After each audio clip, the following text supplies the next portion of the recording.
ఇక వివరాల్లోకి వెళ్తే ఈ నెల 21న జిల్లా అంతటా జరిగే అంతర్జాతీయ యోగా దినోత్సవ కార్యక్రమాలు విజయవంతం చేసేందుకు అధికారులు కృషి చేయాలని జిల్లా కలెక్టర్ షాన్ మోహన్ అధికారులను ఆదేశించారు. గురువారం కలెక్టరేట్లో జిల్లా collector Shan Mohan Kakinada municipal commissioner భావనతో కలిసి అంతర్జాతీయ యోగా దినోత్సవం సన్నద్ధత తదితర అంశాలపై వివిధ శాఖల జిల్లా స్థాయి అధికారులు వీడియో కాన్ఫరెన్స్ ద్వారా అన్ని మండలాలు, మున్సిపాలిటీలో ఎంపీడీఓలు, మున్సిపల్ కమిషనర్లతో సమావేశం నిర్వహించారు.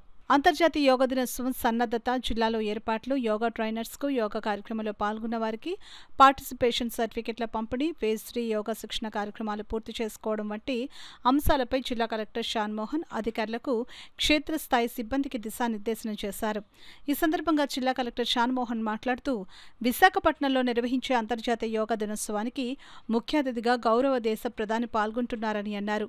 జిల్లాలో ఈ నెల 21న అంతర్జాతీయ యోగా దినోత్సవం సందర్భంగా నిర్వహించే జిల్లా స్థాయి కార్యక్రమం కాకినాడ పట్టణం నూకాలమ్మ గుడి దగ్గర నుంచి 3 లైట్ల జంక్షన్ దేవాదాయ శాఖ కార్యాలయం వరకు 3000 మందితో నిర్వహించడం జరుగుతుందని, అందుకు పటిష్టమైన ఏర్పాట్లు చేయాలని అన్నారు. అదేవిధంగా 21న జిల్లా అంతటా జరిగే అంతర్జాతీయ యోగా దినోత్సవ కార్యక్రమాలు విజయవంతం చేసేందుకు అధికారులు ప్రత్యేక దృష్టి చేయాలని ఆయన తెలిపారు. ఈ సమావేశంలో అదనపు ఎస్పీ ఎంజీవి భాస్కర్, జిల్లా రెవెన్యూ అధికారి జె వెంకట్రావు, జిల్లా స్థాయి వివిధ శాఖల అధికారులు, ఆయుష్ వైద్యాధికారులు తదితరులు పాల్గొన్నారు.